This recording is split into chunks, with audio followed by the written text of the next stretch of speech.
Assalamualaikum warahmatullahi wabarakatuh. Perkenalkan, nama saya Imel Triwulandari dari Prodi Bimbingan dan Konseling kelas C angkatan tahun 2020. Pembelajaran jarak jauh yang dilakukan secara online membuat banyak sekali perubahan, baik dari segi metode pembelajaran maupun dari segi penilaian. Hal itu juga tentunya memiliki banyak kendala yang dialami oleh guru maupun siswanya. Selama menjalani proses pembelajaran jarak jauh, banyak para siswa yang mengalami kesulitan ketika melakukan pembelajaran secara online. Di antaranya yaitu akses internet yang kurang memadai, pemahaman materi yang kurang maksimal, dan melawan rasa malas yang semakin meningkat. Oleh sebab itu, dalam pembelajaran daring selama pandemi COVID-19, banyak kendala yang dihadapi guru sebagai pendidik dan pengajar. Pembelajaran yang semula tatap muka atau luring akibat pandemi tersebut berubah dengan banyak dilakukan secara online atau daring. Berikut perincian lebih jauh tentang permasalahan yang dialami siswa selama pembelajaran online, yaitu yang pertama, akses internet. Akses internet merupakan salah satu kendala yang cukup banyak dialami bagi para siswa ketika melakukan pembelajaran secara online. Salah satu faktornya adalah ketersediaan sinyal yang kurang bagus di berbagai daerah, terlebih bagi siswa yang berada di daerah pedalaman yang masih susah sinyal. Selain itu, bagi para siswa jenjang SMP dan SMA yang rata-rata sudah memiliki gawai, kuota merupakan sumber masalah berikutnya, di mana jika tidak menggunakan WiFi di rumahnya, maka siswa harus mengeluarkan uang lebih untuk membeli kuota internet. Pembelian kuota internet memiliki kendala apabila orang tua dari siswa tersebut sedang kesusahan, sehingga siswa kesulitan juga untuk membeli kuota internet. Proses untuk mengikuti pembelajaran secara online pun menjadi terkendala dan siswa menjadi tidak bisa fokus mengikuti pembelajaran jika sinyal terganggu akibat cuaca buruk dan lain sebagainya. Yang kedua, sulit memahami materi.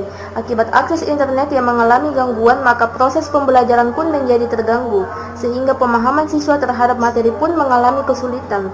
Jika siswa ketika belajar secara tatap muka langsung saja masih belum paham, apalagi jika belajar yang dilakukan dengan sistem online, maka dari itu siswa harus inisiatif belajar mandiri dan juga mencari sumber-sumber lain di internet untuk menambah pemahaman terhadap materi yang diajarkan.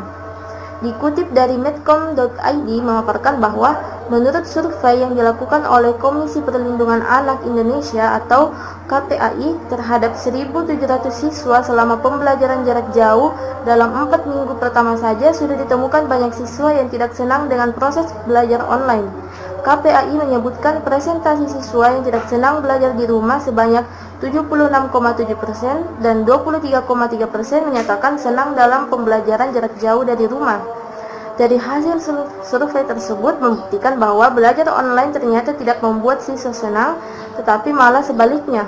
Siswa tidak suka belajar online karena guru lebih banyak memberikan tugas tetapi minim menjelaskan dan juga materi. Yang ketiga adalah rasa malas dan sulit berkonsentrasi. Belajar secara online justru malah menambah rasa malas dan juga sulit untuk berkonsentrasi bagi siswa. Selain karena sudah pusing dengan tugas-tugas yang diberikan, siswa juga menjadi lebih banyak waktu untuk bermain gawai seperti bermain game, membuka Instagram, Twitter, YouTube, dan sosial media lainnya dibandingkan dengan belajar. Akibatnya muncul rasa malas yang sangat susah untuk dilawan dan juga sulitnya berkonsentrasi ketika belajar. Terlebih ketika guru malah sering memberikan banyak tugas yang malah akan membuat siswa semakin bosan dan stres ketika belajar. Selain 3 hal yang disebutkan, masih banyak lagi kendala yang dihadapi siswa saat mengikuti proses pembelajaran secara online.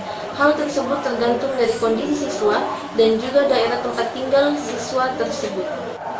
Adapun kendala siswa selain 3 poin sebelumnya adalah pembelajaran daring, seperti yang pertama, lokasi rumah tidak terjangkau jaringan internet termasuk kuota internet murid minimalis. Yang kedua, media pembelajaran yang digunakan para guru dominan menonton dan membuat para murid merasa jenuh atau bosan. Kemudian yang ketiga, pembelajaran dominan belum interaktif. Yang keempat, karakter ataupun perilaku para murid sulit dipantau. Yang kelima, pembelajarannya cenderung tugas online. Yang keenam, tugas diberikan para murid menumpuk atau kendala lain. Yang ketujuh, penyerapan materi pembelajaran sangat minimalis. Dan yang kedelapan, penilaian yang dilakukan guru berupa penilaian harian, penilaian tengah semester, penilaian akhir semester, termasuk ujian sekolah kurang berintegritas. Solusi sesuai materi yang telah dipelajari. Pemberian solusi untuk kendala-kendala yang dibahas sebelumnya meliputi materi-materi yang telah dipelajari di mata kuliah belajar dan pembelajaran sejauh ini. Penting untuk mengetahui terlebih dahulu apa tujuan dari pembelajaran daring yang siswa alami dalam beberapa waktu terakhir akibat pandemi yang menimpa Indonesia dan seluruh dunia saat ini. Tujuan pembelajaran daring adalah memudahkan komunikasi, terutama penyampaian materi ajar dalam bidang pendidikan yang dilakukan jarak jauh. Keberadaan pembelajaran daring terus mewarnai bidang pendidikan karena konsepnya sederhana dan mudah dipraktikkan. Tujuan pembelajaran daring bukan hanya untuk memudahkan pengajar menyusun materinya, tetapi mengadakan adanya penilaian meski pembelajaran dilakukan jarak jauh.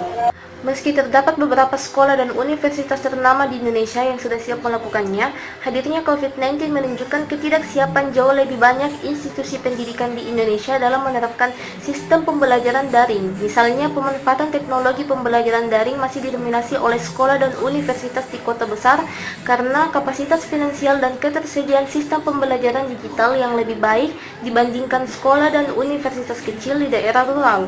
Kemudian, untuk mendukung layanan BK yang baik dalam pembelajaran daring saat ini, walau dalam masa pandemi, ada beberapa media pembelajaran online yang bisa dijadikan pilihan pemberian layanan BK, yaitu media online yang paling banyak digunakan adalah WhatsApp Group, Zoom, dan media online seperti Ruang Guru dan media online Zenius. Media layanan bimbingan dan konseling lainnya juga bisa memanfaatkan Google Form untuk mengetahui hasil pemahaman peserta didik melalui penyebaran angket atau skala penilaian. Salah satu aplikasi pendukung-pendukung lainnya yang juga sangat membantu proses berjalannya konseling adalah aplikasi Cyber Counseling atau konseling berbasis dunia maya adalah layanan konseling profesional yang melibatkan konselor dan konseling media video conference yang memungkinkan bertatap muka secara online dari layar monitor komputer atau smartphone tanpa menuntut kehadiran kedua belah pihak secara fisik serta dapat dilakukan kapan dan di mana saja. Sumber pembelajaran yang digunakan sebaiknya menggunakan modul pembelajaran atau pelayanan BK yang bisa diakses melalui aplikasi atau media tersebut, seperti modul, jurnal, e-book yang dapat diakses dan dilihat secara langsung oleh konseli atau peserta didik selama pemberian layanan konseling klasikal berbasis online. Itulah tadi penyampaian dari saya. Terima kasih. Assalamualaikum warahmatullahi wabarakatuh.